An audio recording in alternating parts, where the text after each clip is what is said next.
50 years ago, pretty much everything we ate from the sea was wild. And one of the major changes in fish has been the emergence of aquaculture.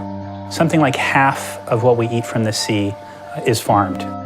When you think about it, that is an epochal shift. An untethered aquapod would have the immediate effect of getting aquaculture out of shallow, stagnant water.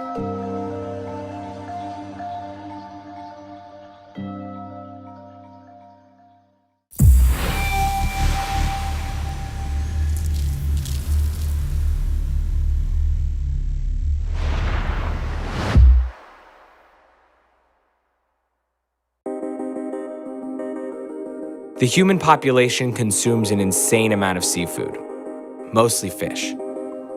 Since about the 1970s, the vast majority of that seafood has actually been farm-raised in pens and fisheries. In 2014 alone, Americans imported about 86% of their seafood from international fish farms, while exporting 90% of our own farmed fish. The aquaculture business is a lucrative one, generating about $13 billion annually since 2012. And although aquaculture practices and techniques have evolved over the last 50 years to meet the demand for seafood, many of those practices come at a price. Highly congested pens, overfeeding, and inefficient cleaning have led to various consequences, including contamination and the possibility of escape, which in turn leads to the spreading of disease and parasites among wild fish populations. I wanted to learn more about the evolution of fish farming and what the current practices are.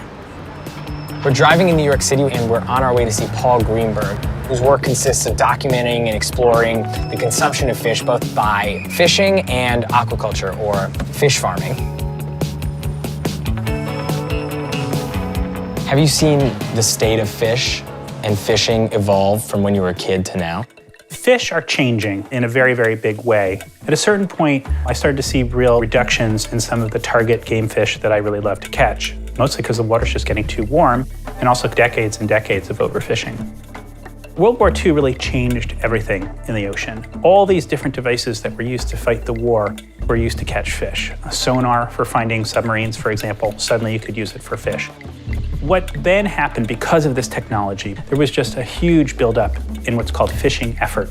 You go from, like 20 million metric tons of fish caught every single year to now we're at about 80 million metric tons. So it's topped out and you can't go any further. We've really reached the limit of the wild ocean. As you start to see the wild catch start to top out is this other graphic, which is aquaculture. It's now the fastest growing food system on the planet. I think it grows 7 to 10% a year. And you think about it, 50 years ago, it's pretty much all wild. So it's just a huge, huge shift. What are current aquaculture techniques? There are basically two kinds. One is open ocean aquaculture, where you put net cages, and they're put in sort of arrays of 6 or 8 or 10. The other kind is inland aquaculture, where you do it in a pond or perhaps in a raised tank. But again, it's a completely fixed situation. What are the ecological effects? What you're always doing with aquaculture is you're using a public resource for private gain. The spoiling of a bay, the fouling of an inlet. You're asking the public environment to absorb waste, and you're probably not paying a price for it. That, to me, is the darker side of this deal. Basically, what Paul explained to me is that we really only eat aquaculture in this country, and the majority of that aquaculture is organized within systems that are anchored to the floor of a body of water. Since these fish farms aren't very far offshore, they often lack proper filtration to stop waste and bacteria from seriously impacting their immediate environment. That impact also often stresses the fish, potentially changing the quality. So why is the fastest growing food system on the planet still cutting so many corners from a technological standpoint? I left New York City and headed out to La Paz, Mexico, where a guy named Steve Page was working on a new way to reduce the ecological footprint of this industry. Hey, Steve, I'm Zach. Zach. Good to meet you. Thanks for having us. You said you came from a background of traditional farming. Right. Can you talk about your personal trajectory, how you ended up coming up with the idea of the aquapod? I started as the environmental compliance officer at Atlantic Salmon of Maine. I saw that the real problem was that the fish farms were located in the wrong place. There's just too many fish. We had to move out where there's room to spread out, where there's not one fish farm on top of another that spreads disease between cages.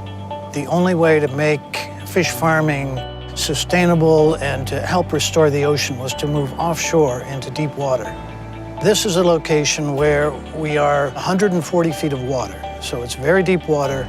And although right now today it looks very calm, we've seen waves up to 30 feet high here. The aquapod, which we see behind us, is a fish pen that's specifically designed for these offshore conditions. The actual structure itself is made from a recycled polyethylene plastic with fiberglass reinforcing. What you see here is the equivalent of 350,000 milk bottles. And how did you come up with the idea of doing it in a geodesic dome? When I was in college in the late 60s, I did some work with geodesic design. And the idea of making an entire sphere, that's quite new. It's predator-proof, so the sea lions or sharks can't get through it. That's a big problem with traditional fish farms. And it is the least surface area for the amount of volume that it contains.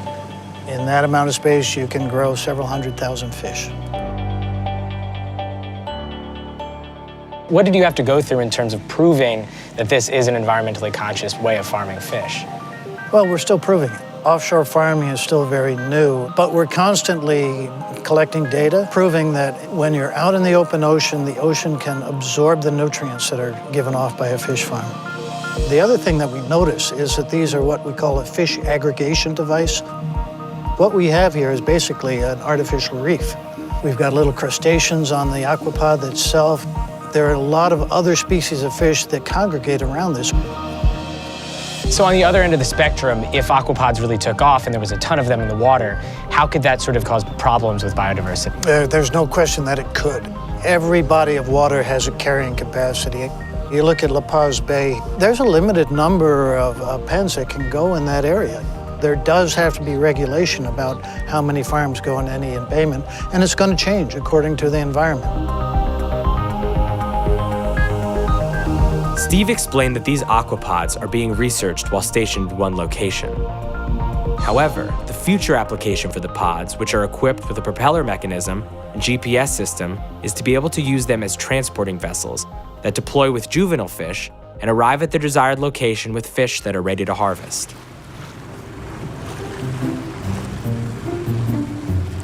So I'm about to mount this aquapod, which sounds a little dirty, but it's no easy feat because it's actually very slippery and I'm not athletic at all. Woo, baby! I'm nimble, but I have very short legs.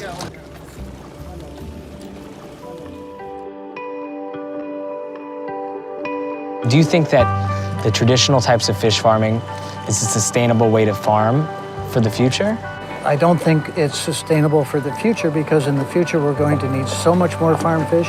We can't keep expanding near shore and shallow water. There are a lot of nice places when you get offshore into the open ocean. So have you had an opportunity to taste the fish? Oh, this fish, the twaba, is delicious. It's a lot like halibut. I know this would require a pretty sophisticated palate, but can you tell the difference between a farm-raised fish and a fish that's raised in the aquapod? You know, what I can tell the difference is a fish that's grown near shore in less pristine water. This water is so clear, so clean, and fish taste like fish. They don't taste like the water they're grown in. Right. It's about as close you can get to eating wild fish without eating wild fish. That's exactly right. Wild fish that are growing in the open ocean.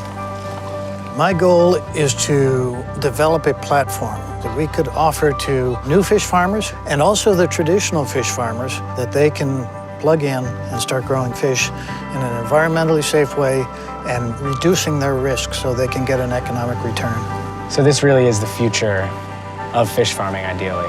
The future of fish farming is the open ocean. This is where it's happening.